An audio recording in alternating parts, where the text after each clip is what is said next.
Apologies, people. I expected an intro to play, but there was no intro in the back end. So here we are. How's it going? And all of that good stuff. I mean, I'm not even interested in how it's going actually, because I should know how it's going unless the ops are in the building. Um, and I see the comment section is popping off already. So yeah, you know what this is, people. Me, you, one on one, the community. We talk, discuss the latest. And surprise, surprise, good news comes out after getting knocked out of the last competition we're in. Do you remember when the Zubimendi news dropped after United? I don't know. Is it a coincidence? Am I too pessimistic? I don't know. But hit the like button. Make sure you're subscribed to all of that stuff, people. Obviously, individual channel Turkish LDN. I'd appreciate if you go check out the Paris vlog I brought out earlier on my channel. If you haven't already. But yeah, David Ornstein broke some news a few hours ago, 4:30 p.m. UK time. So it's not even been 3 hours yet. And the tweet, word for word, says Arsenal have opened talks over a new contract for William Saliba. No offer yet, but expected soon as dialogue ramps up between Andrea Berta and 24-year-old's camp. France defender happy at Arsenal, but will want terms reflecting status amid Real Madrid pursuit. So yeah. I mean, no offer yet, but expected soon as dialogue ramps up. That's always a funny one to me because surely, I don't know. Obviously, you talk first, but I would have expected talks to have started quite a while ago. Like, first thing first, I don't really know why. If the sweet point for a player is 2 years, I'm not too sure why. Clubs don't. Maybe they do, but I'll ask the question anyway. Not sure why clubs don't really push with 3 years left to add an extra year. Maybe that will protect the club a bit more. Obviously, we've seen Liverpool with Trent and what happened over there, and the whole 2-year narrative, Real Madrid running it down. And 2 year tends to be the sweet point for the players, and the power becoming more in the players' favor going into 2 years. So why wouldn't clubs moving forward with 3 years to go on your best players' contracts, start offering a year extension off the back of it?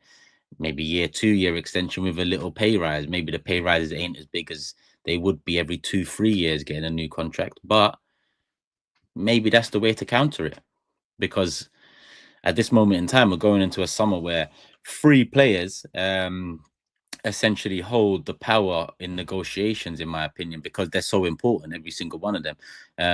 One of them we're discussing right now, William Saliba, the others being Gabriel and Saka. With Saka, I think the common consensus is he will sign, and I think he's the favorite. If there's a favorite out the 3 to sign, he would be the one to put your money on. But yeah, I mean, this news is good news on the surface. I mean, we should be talking to Gabriel and Saka as well. Actually, Saka news broke a few months ago that we're talking about a new contract. So bear in mind, people, that this is literally a surface level, breaking news, if you call it that. That's why I ask about the coincidence to the Man United game and the Zubimendi stuff, because the way the Zubimendi stuff dropped after the Man United game, it seemed like it was, pretty close, to say the least. But what is it? 5 months on now? 4.5 months on now? It seems more distant than it was when they originally said it was close, but forget that. That's for another day. Look, open talks, cool. No offer yet. I mean, that's key. No offer yet. Surely, if the talks have started, like, what I don't understand is Saliba's in England. His agent must be, or should be, for these negotiations. Berta's over here. Get in the room, sort it out. How you leaving the room without some sort of a, maybe not agreement first time round, but how you leaving the room without some sort? And again, this is me just working off the wording of this tweet. That's why I take it with a pinch of salt, and I expect it. I don't think we needed this to know Arsenal are going to be talking to William Saliba about a new contract.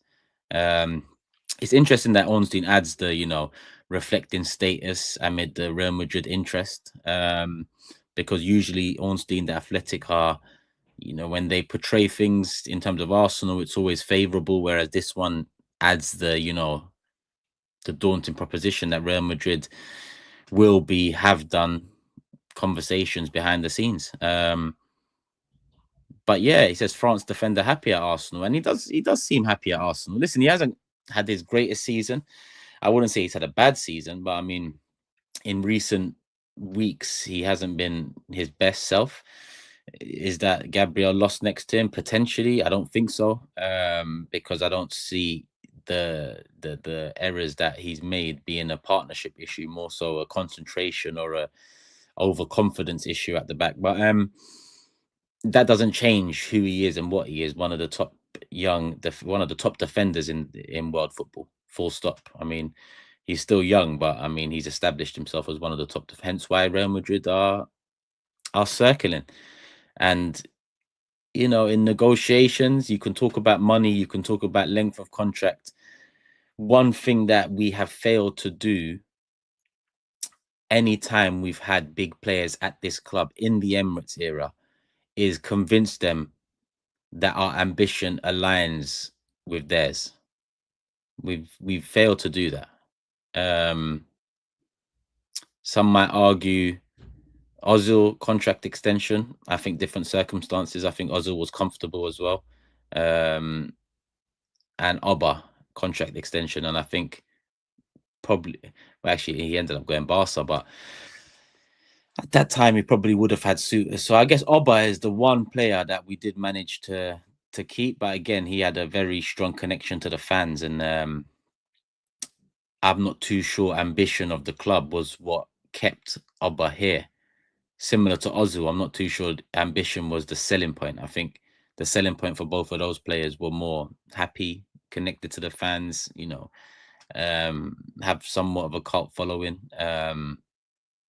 Whereas players like Van Persie or Fabregas or Nasri or Sanya, Clichy, Sanchez, Aaron Ramsey, you know, all these players didn't leave because of money. Fabregas took a pay cut. Van Persie openly said ambition. Ramsey did get a pay increase, but I don't believe that he was on 400k at Juventus, if I'm honest with you. So, but yeah, actually, let's not go back to that because I don't have proof that he wasn't, and people don't have proof that he was. It's just all hearsay. But that would be mad from Juve's part. Song, yeah, Barca. I mean, with that one, it was more a. That was more of a. I remember the time. It's like we just accepted it. It wasn't there wasn't a struggle for it. There wasn't a fight for it. It was just, yeah, like it's like we wanted to get rid of him, but not too sure. Well, obviously there was rumors that he was pushing for it or he wasn't, but he's come out to deny that. So maybe money was at the center of that one as well. But yeah, you know, when it comes to ambition, we've really failed to convince top players to be at this football club in the Emirates era. And to be honest with you, not just I mean, yes, the Emirates era, but not just the Emirates era. I think even the back end of a lot of that squad we had, that Vieira would flirt with Real, you know, pretty much every summer, and eventually did move on. People might call it right timing with that one. Henry, you know, 2005 says he's staying. 2006 says he's staying. 2007 he moves on. Yeah, so even some of the players we had to, for that Champions League trophy, in the end try and search for alternatives in the last few years or their last big contract. So this does date back a long way. But for me, for Petit and Overmars, yeah, but again, that one just seemed like we was happy with the money and just got it done, more so than Anelka. Yeah, Anelka, I'd say Anelka's one. But again, when Real Madrid call at that young age, and to be honest, there's no. I'm saying all this, and with Saliba, we're talking about Real Madrid. So whatever ambition we put on, you know, we put in words and in his thoughts, Real Madrid don't need to speak of it. It is just them. Do you get what I mean? So that's the challenge we face. I think we can afford the wages. I think he is happy here. I think we could potentially at least get another contract out of him or another couple-year extension out of him. 24, 26, oof, maybe even that's a stretch, to be honest with you, because then he starts moving towards 27, 28 when, you know, the contract time comes. Ashley Cole, yeah. Ashley Cole. That's one of the best and biggest examples, to be honest with you. He was also happy at Arsenal. He was a local boy. So, you know, this does date back an awful long way, but 2018, be excited, right? We are back to square one. Yeah, we are back to square one, and that's challenging for trophies. That is square one, right? What do we do from here? Well, one of the things we've got to do is keep hold of our best players, which is something we failed to do. Hence why we ended up on square seven, you know, not so long ago. We've had to make our way back to square one. We're here. What do we do from here? Because last summer, January, the January before that, if it's anything like that, then these players will not want to remain here much longer. You know, it's all good and well. Again, this is just my opinions, people. I shouldn't have to say it before people start, you know, getting upset and speaking for themselves. But, you know, it's all good and well being that type of fan to say, you know what, we lost, it's pain, but all of this pain is going to be worth it when we do it. And there's a lot of truth to that. There's a lot of truth to that. We are fans, we are supporters of Arsenal Football Club, whatever word you want to use for it. I love the club. Many of you love the club, right? It's entertainment to some, but regardless, Arsenal are in our hearts. So, sorry, let me just save this super chat quickly before it goes up because I'm about to lose it. Yeah, Arsenal are in our hearts, so we can convince ourselves that, you know, or console ourselves with some truth that the more pain you go through, that inevitable feeling when the inevitable success that might, I say inevitable, let me not even say that, the success that might come along the way will feel much greater. I get that, but players are not fans and supporters. Saka, I was about to say he's an Arsenal, but I don't think he is, if I'm honest with you. He's a local. I mean, he's Hay End and all of that, but yeah, I've heard other things in terms of supports and whatnot. But Saliba and Gabriel, and at this moment in time, I'm looking at those three because they've got 2 years left on their contract. Aside from them, I think everyone else that I really think have solidified their place here have at least 3 years remaining on their contract. We got the community in the building as always. Hit the like button, people, if you haven't done so already. A few of the ops in the building. Keep Arteta, please. Let me get this one in now before I do. Okay, there we go. Sorry, I lost the whole thing. Prince Brandon says, if he don't sign 100 million plus, then sign in Atalanta. He is Saliba and Gabriel combined. Also, Bon Odegaard pulling out a 50-50 in Champions League semis. Well, on the latter, I mean, Odegaard, the less said now. I mean, I say the less said, the better. I don't even think it's the less said, the better, but I'm just tired of it now. We've nothing left to play for the season. Just pack up shop and call it a day, in my opinion. Not literally. I don't mean the players should not turn up. They should still be doing their job. They're still getting their, you know, 200, 170, 270, whatever it is per week. If he doesn't sign Saliba, then 100 million plus. Yep, I agree with that. And here, no, however you say that name, I don't. To be honest, I don't know much. I don't know anything about who that is. We've been linked to Huijsen recently. I mean, I like Huijsen, but yeah, I'm not entertaining anything but a contract extension for William Saliba. And if that is coupled up with a contract extension for Gabriel, then I don't expect any defensive signings unless maybe a left back comes in as the 5th, 6th signing in the summer.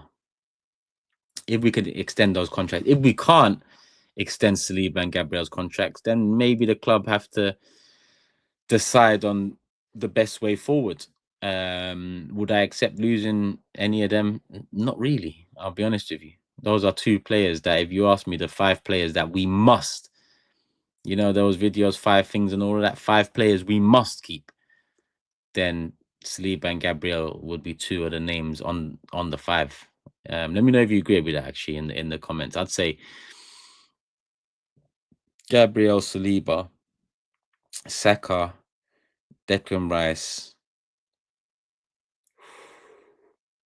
It's tough, because there's a few players that I'm gonna put Timber in there as well, but it could be like Lewis Skelly's academy, but he's been solid throughout the year. But I'm gonna put Timber in there as well as the 5th, considering academy players stay.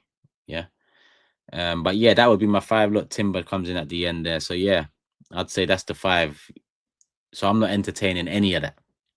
Everything else, I can get my head around it if they can make it make sense. Like last summer, I was probably sitting here same time saying, listen, Emil Smith Rowe, Reece Nelson, Eddie Nketiah, it's about time for these lads, let's seek to move and replace.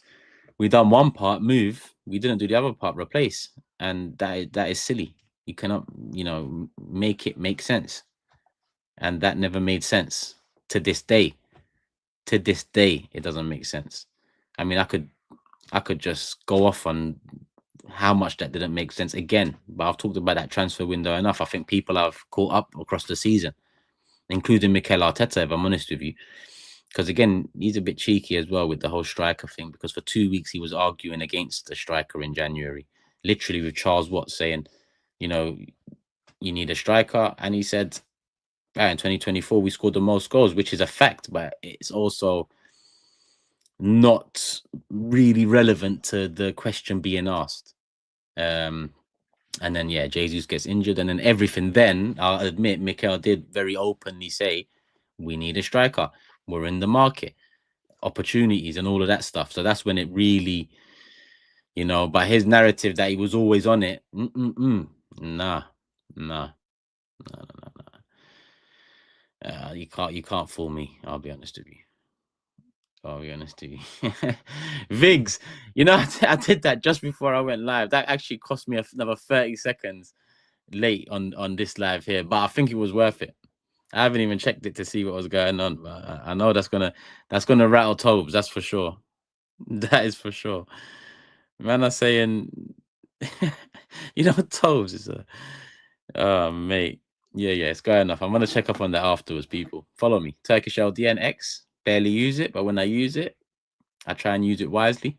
Instagram, Turkish LDN. I barely use it, but when I use it, might see a picture of me with my son, might see a picture of me without a hat on, might see a picture of me out and about. I don't know. My YouTube vlog out, so obviously show that some love. Big up Dens as well. Oh, did it get retweeted? Oh, when no context, that's it. That's done. It's out there. It's out there. But yeah. Let me stay on subject. Because I'm about to flip about something, but can't be smiling too much. Season's done. It's 9th of May. It's not good enough. Not good enough. FA Cup final next Saturday. That Europa League final the Wednesday after. Even for the Europa League final, I've come back to see clips of X and KG and the hate along and whatnot. And I thought about a hate along for Tottenham United, but how would that work when I hate both? There isn't with X and KG. There's a potential win, and where they got it in the last one, there's a potential win for them there. With Tottenham United, I'll be honest with you. Of course, I want United. I don't want to say it. I've said enough. Yeah, but even that, it's sickening. Like I could actually pause this stream now, go toilet, and throw up because it's just it ain't right. It ain't right. But what a week! What a couple weeks! What a couple weeks we've been through. It's fucked because I'm acting like this is my personal channel again. But you know what? If I should go back to the headlines and the news format, let me know. Let me know, because on my channel we do tend to go off on tangents, but some people don't like that. Some people like structure. It's like Bloods versus Crips, that Spurs United game. It's worse than that, because you know, I don't know who hates both sides, because that's what it is. That's what it is. So now my it's going again, because they're in the final, and it's not a final I want to be in. It's not, but I just don't like seeing them happy, if I'm honest with you. I just don't like seeing them happy, especially when we ain't got shit to be happy about apart from progress. But yeah, I mean, all of that talk has died down as well. Let me just go into the chat quickly. Sorry. Want both to lose. Who's playing the FA Cup final, says Patrick. Crystal Palace versus Man City. That's where it started. Man City in the FA Cup final. Then we lost our first leg against PSG. United and Tottenham smoked Bodo and Bilbao the day after that. The weekend comes, another dull performance. Loss at home to Bournemouth. City 3 points behind. Newcastle behind. Chelsea not far behind. And then second leg, PSG out. United and Tottenham confirmed their Europa League finals. Even Chelsea in the background are in a final too. And across both finals, I'm looking at Real Betis and Anthony and saying, well, is Bellerin Bellerin? But again, I'm not really one to... My joy needs to come from my club. My joy primarily shouldn't be coming from the downfall or failures of other clubs. And that's where I think a lot of, especially online discourse, is lost, in my opinion. That's where things like be humble, I know it became a thing where a lot of Arsenal fans feel disrespected by it. But the reality is, if you just take what the statement is, I mean, being humble is a great quality to possess, especially if it's, you know, especially even if you're in a position to be the opposite of humble, right? It's still great to be humble, but we are not in that position. But at times we do lose ourselves. I think it's been mentioned not just by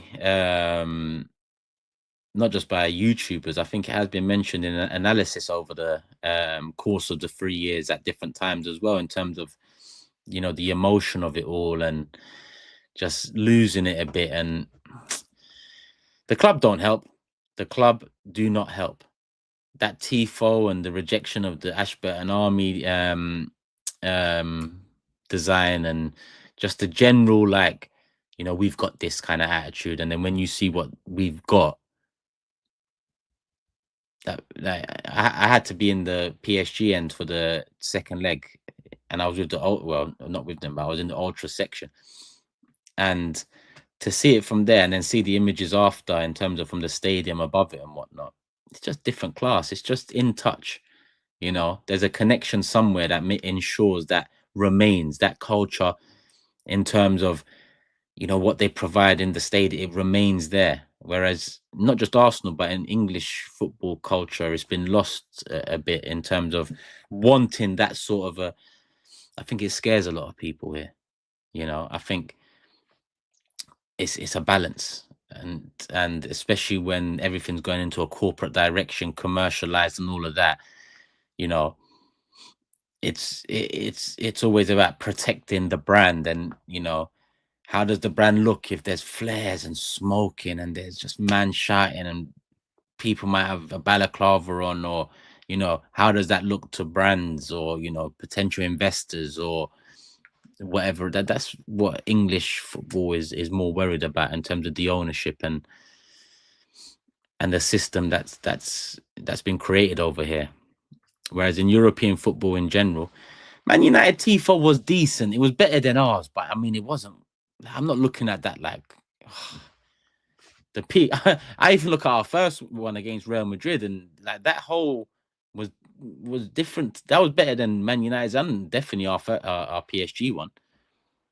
But then when you see the European ones, even like Lons and Rennes over the years, or whoever we played, small team in France. I remember they did a madness, and yeah, I think that just comes down to the culture of the country and where it's going.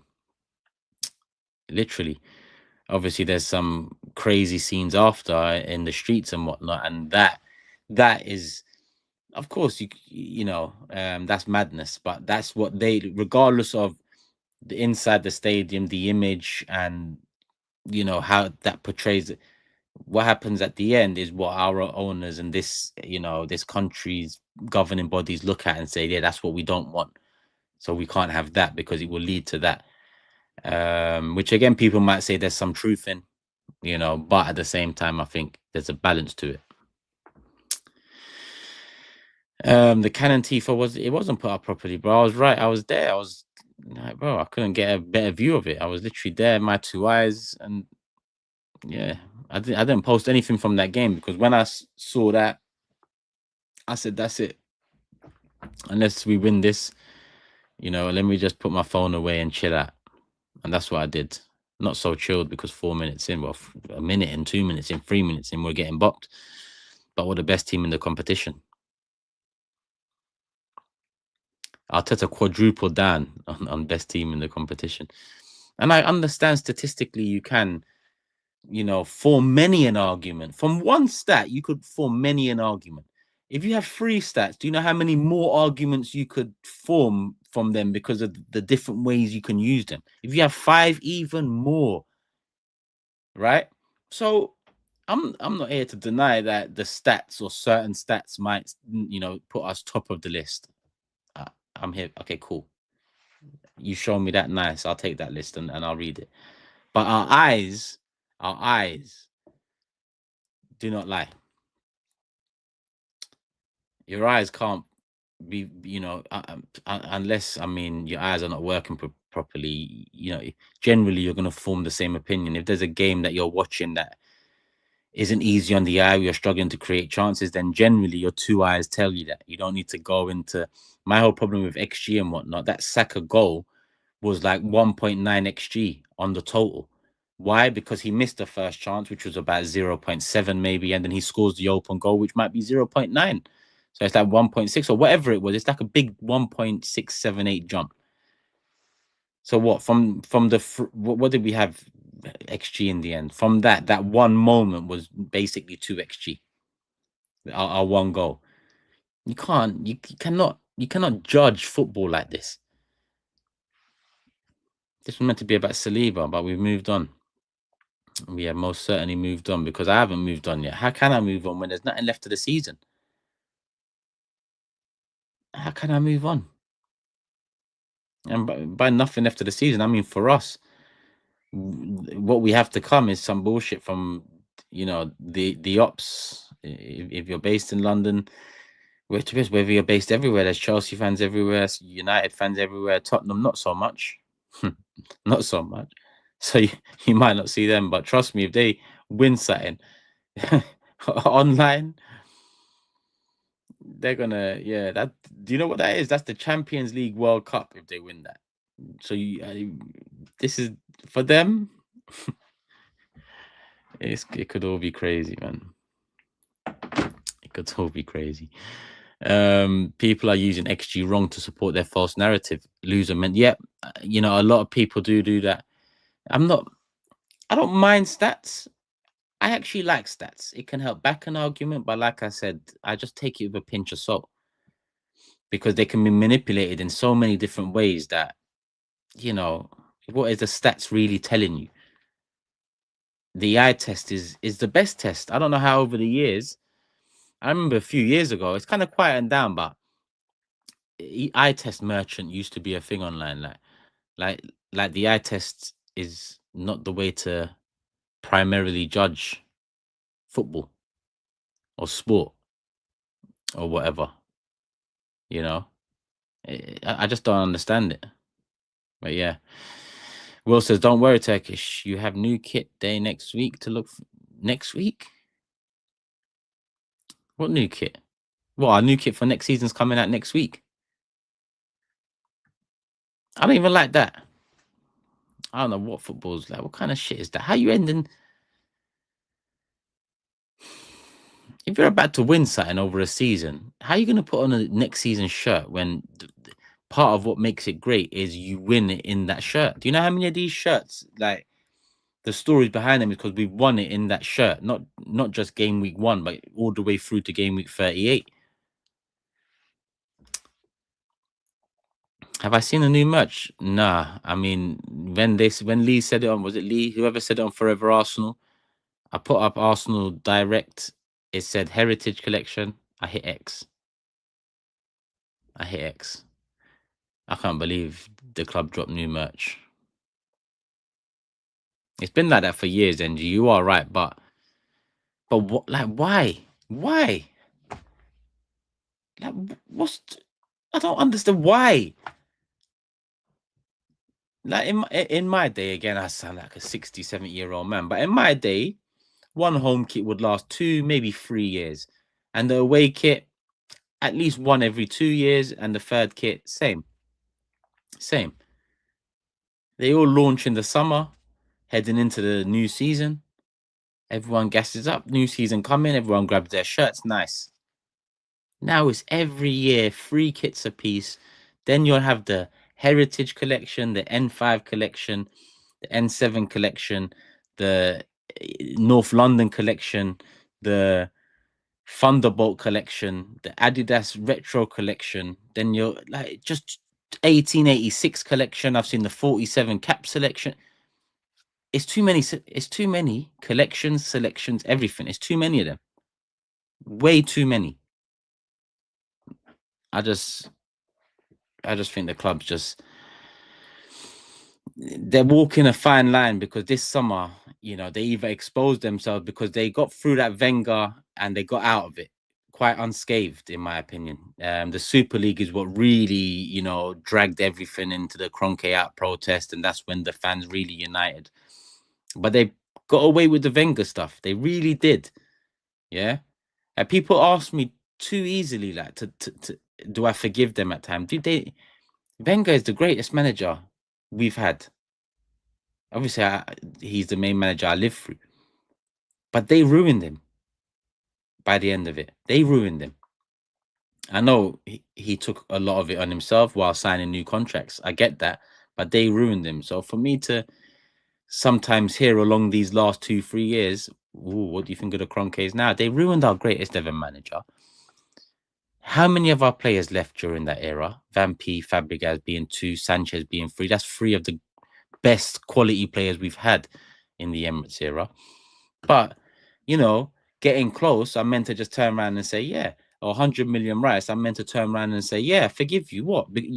They dragged Wenger's name through the mud, and I'm meant to forgive because of 100 million Declan Rice, followed up by 3 transfer windows of zilch. Because Calafiori and Mourinho, come on. So people need to be easy with all that jumping the gun stuff. I don't mind with a manager, for example. At the beginning, I thought, what the hell are these men doing? Bringing in Mikel Arteta. He ain't managed before. This club is a mess. But took his time with it. I had doubts. Many a doubt. But you can change your mind on a manager because the facts change. And we challenge for a title. The facts change. But amongst those facts, the owners still haven't done what they should have done. And whether that is hold Arteta more accountable for last summer, like, why did you buy Mourinho? If 90 million was all we had, why did you choose to buy Calafiori and Mourinho then? Or whatever the figure was? If it is on Mikel.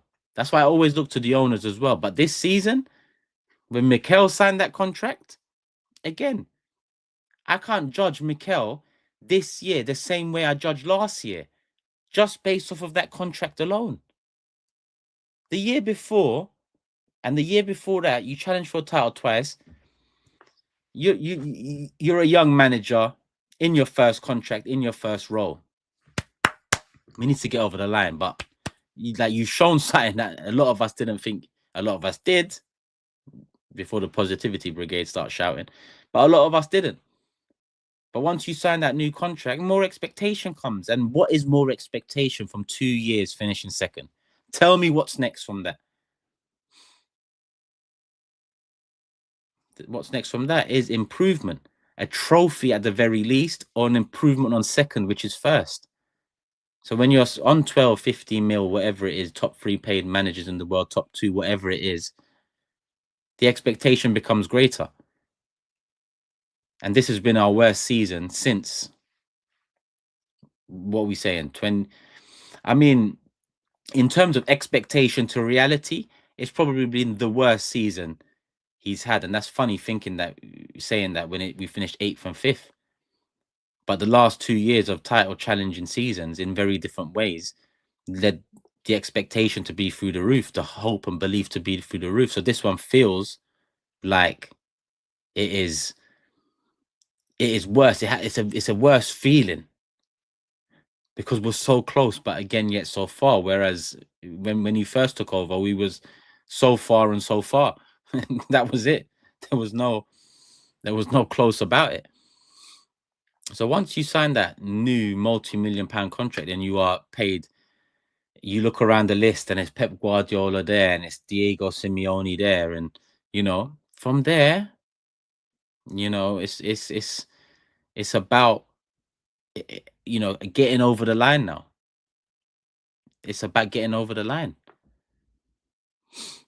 Look, Trisham said this fool said expectations. Expectations, bro. Do you understand English?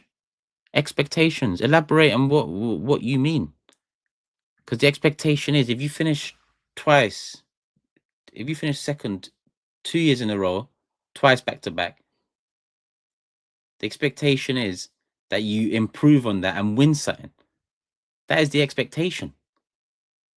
Whether they're looking at it as a business, that's an expectation, or as a club, that's an expectation. So what are you talking about? I don't even understand. But let me get in some super chats. Gunner Station says, I think Saliba and others are more loyal than Haleb, Flamini, Adebayo, etc. And I see Arsenal are nearly there. Arteta deserves next season.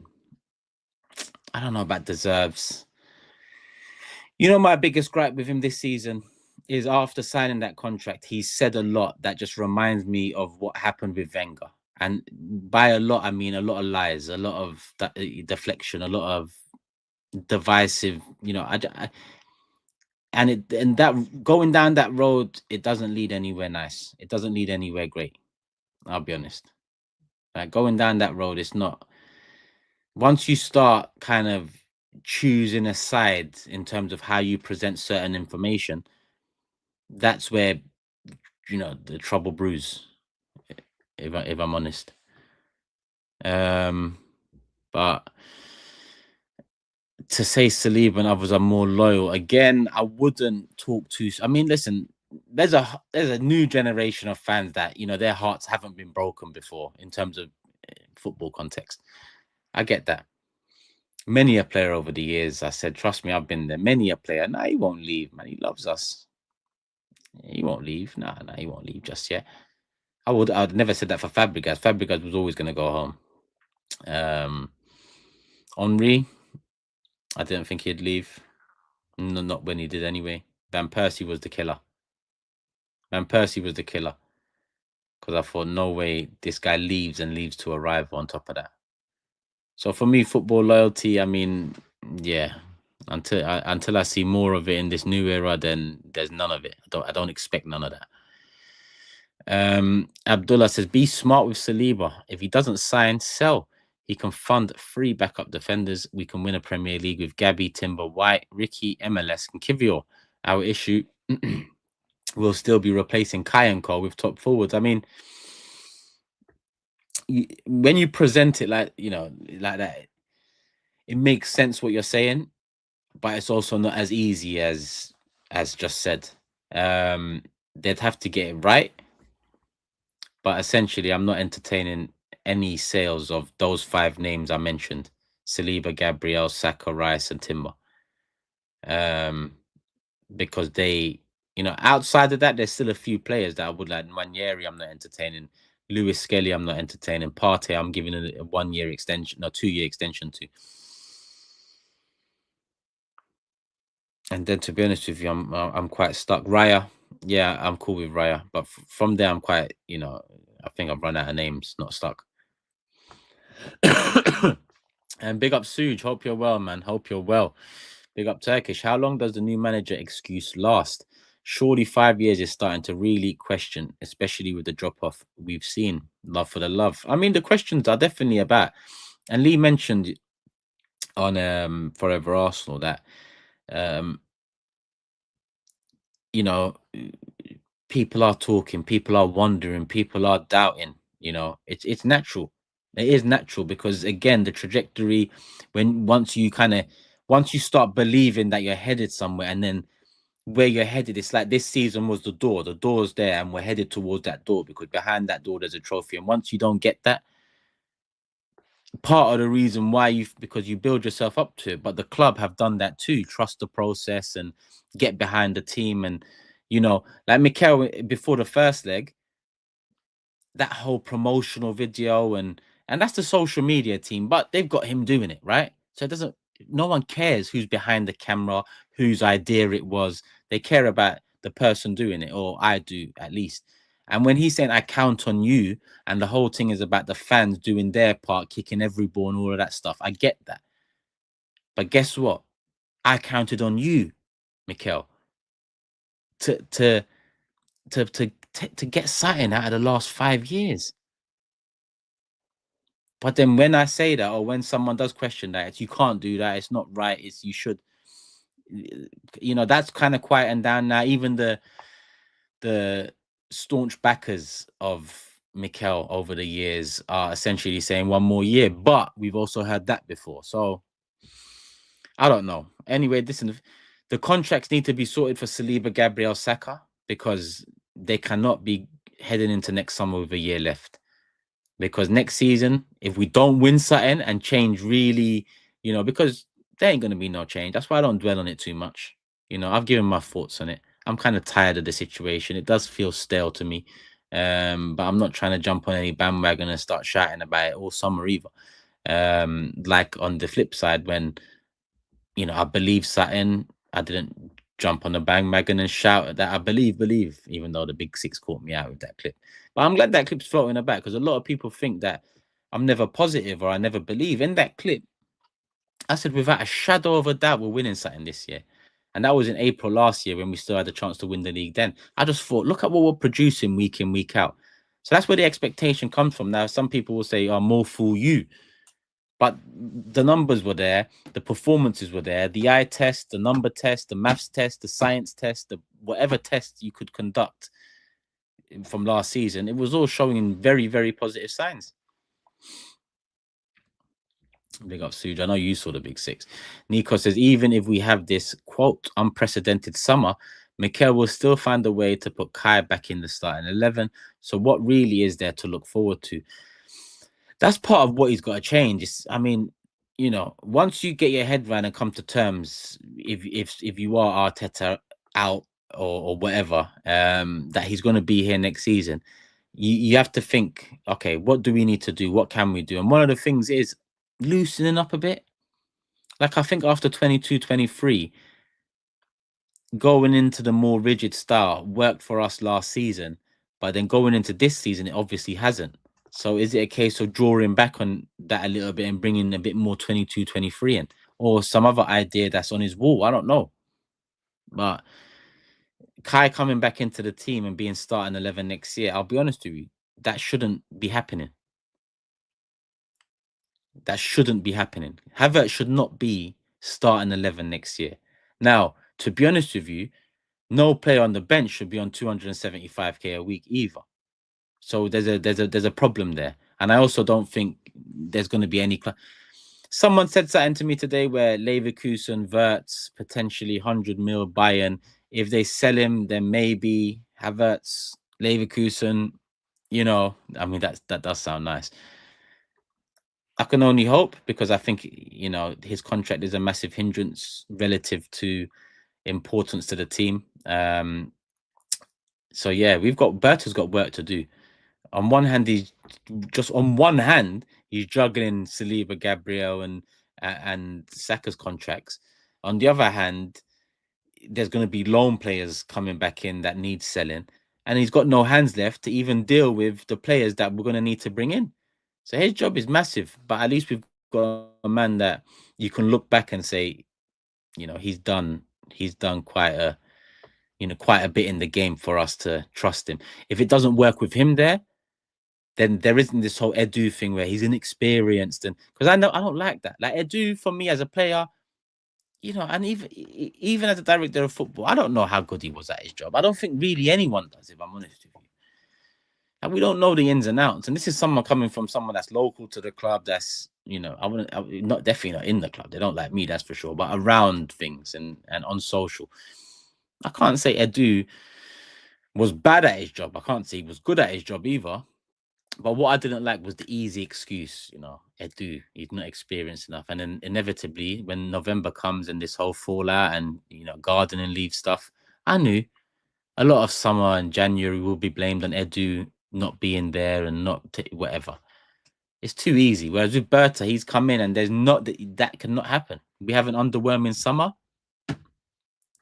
I ain't looking at Berta. I'm looking at the people around. That's what I'm doing. But yeah. Cashley says, in the match preview, Uncle Laurie trying to be clever and saying these games matter. Big up Turkish for putting him in his place. I didn't even know it came out yet. Yeah, I don't know, man. I don't know. For me, second, third, fourth, fifth, it means the same thing. You didn't win the league. You lost. That's what it means. In athletics, how many people race? 8 of them in a final? I mean, second is still a loser. They might get a silver medal, and third might get a bronze medal, and it's an accomplishment because that's elite level. Cool. But first is the winner, and there can only be one winner. So, Gabby, 11, Odegaard, and Leo rather have a moldy sandwich. Gabby, 11, Odegaard, and Leo. I mean, for me, our summer,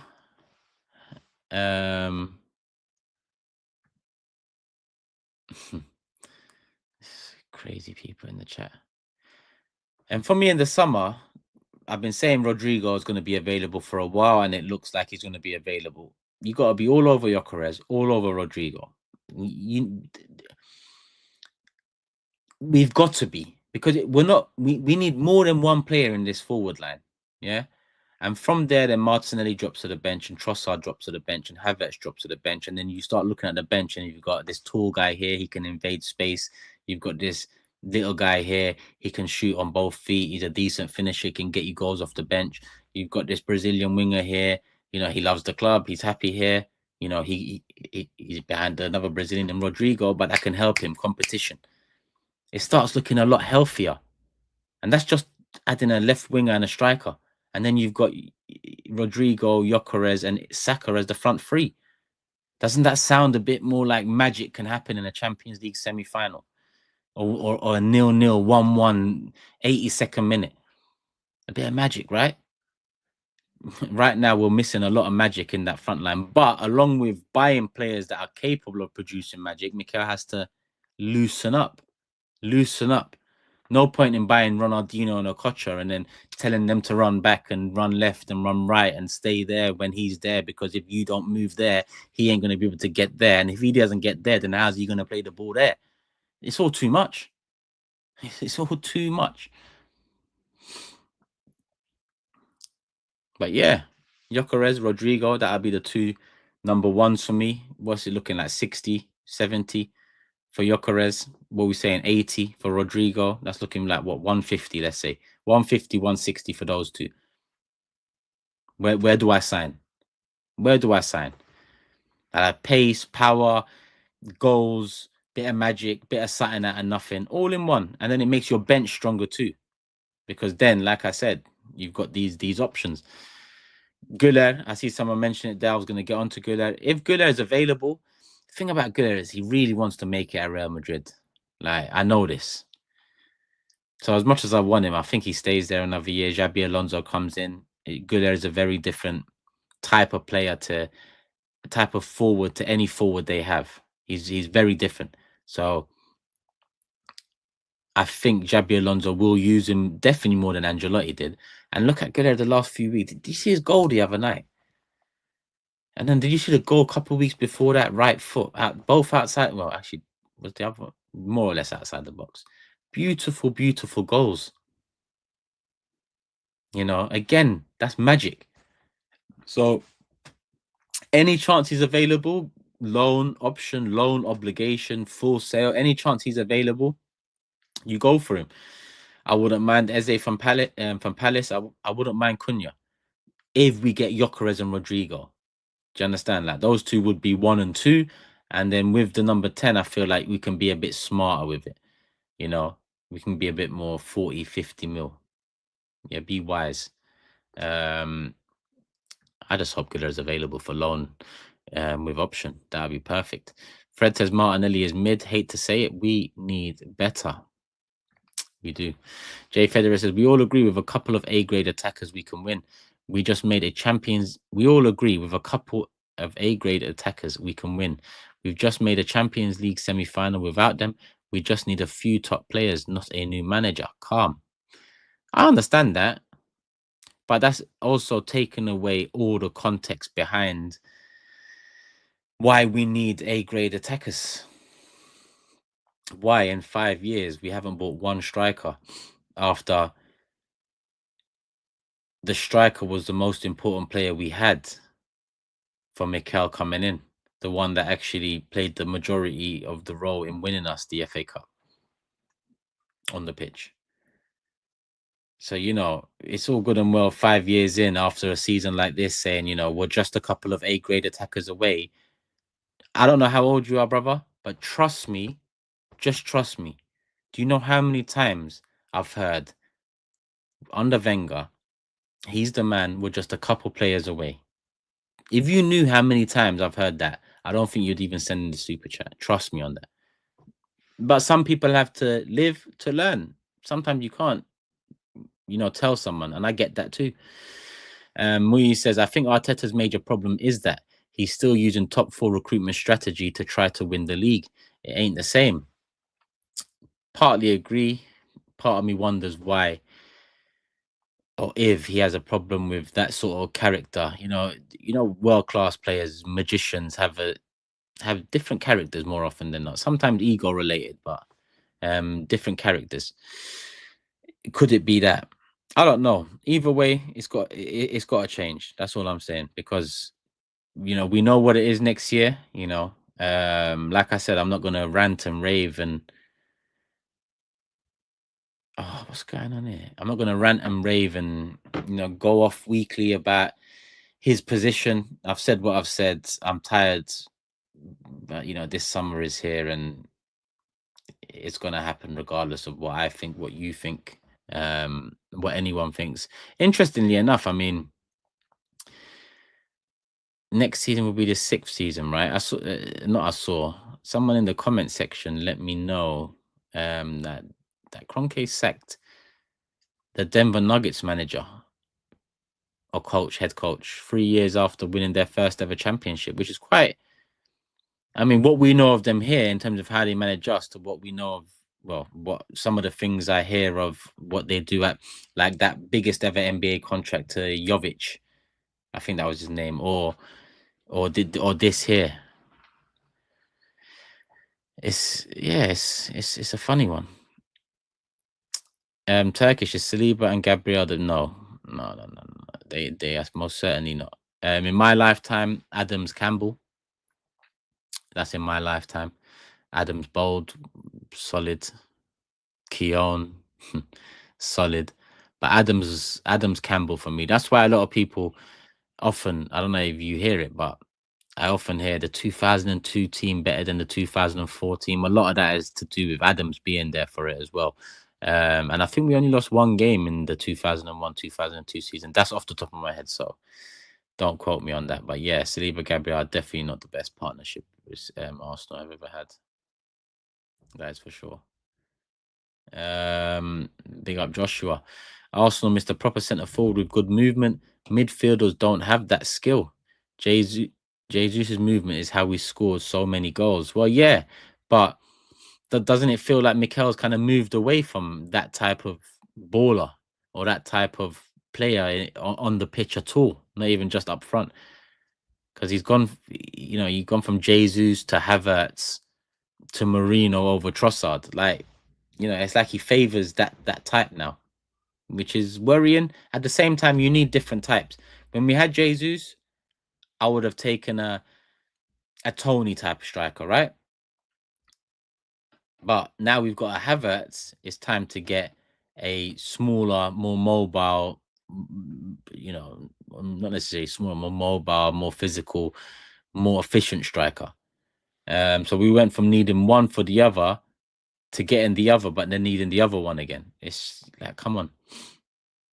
If not Rodrigo, I mean Gordon. Then his name's coming up a lot recently, but Newcastle are in a good place. Not too sure why his name's coming up. Not too sure why his name's coming up. And to be honest with you, I feel like Liverpool would be in if his name does come up. And is he a Liverpool fan? Or am I just making that up? Maybe I'm just making that up. But they was interested last summer. So yeah, Anthony Gordon, I like him, but Rodrigo would be the preferred. Listen, the Kvaratskhelia would have been the preferred, but Rodrigo was always up there, just that he's never been available. So and bearing in mind this is him playing on the left, which we very rarely see. Newcastle need to sell. Well, we heard that last year. We heard Newcastle need to sell, PSR, all of that stuff. And in the end, remember, it was Bruno they needed to sell last year, 100 million City, apparently. In the end, this PSR clock ticked, and it ticked all the way till the next day. And Bob was their uncle, and nothing happened. But on that note, people, I'm going to wrap it up here. Need to sort out food for me and little man. Before he starts causing noise while I'm live. He's gonna see the time has hit 8, and he's gonna be running up saying, "Daddy, it's time." And he's got some new Lego as well, so I need to get through that with him. So, people, not the best of times to be an Arsenal fan at this moment, this week, this month in general. Hasn't been great. Out of the Champions League, nothing left to play for. Tottenham and United in the Europa League final, Man City in the FA Cup final, Guard of Honor coming for Liverpool on Sunday, and that's where the pain for this season should end. But I'm sure we'll pull something out of the bag for Newcastle or Southampton. We need one win to secure top 5. If you care, you care. If you don't, I get it. Love for the love, people. Hit the like button. Make sure you subscribe. Turkish LDN individual channel. Make sure you're subscribed over there. Now, if you got time, go over watch my vlog from Paris. Yeah, go over and watch the vlog. I mean, really go watch the vlog from Madrid. That was a happier vlog, but the Paris one's more recent. Anyway, I'm out, people. Let me not waffle.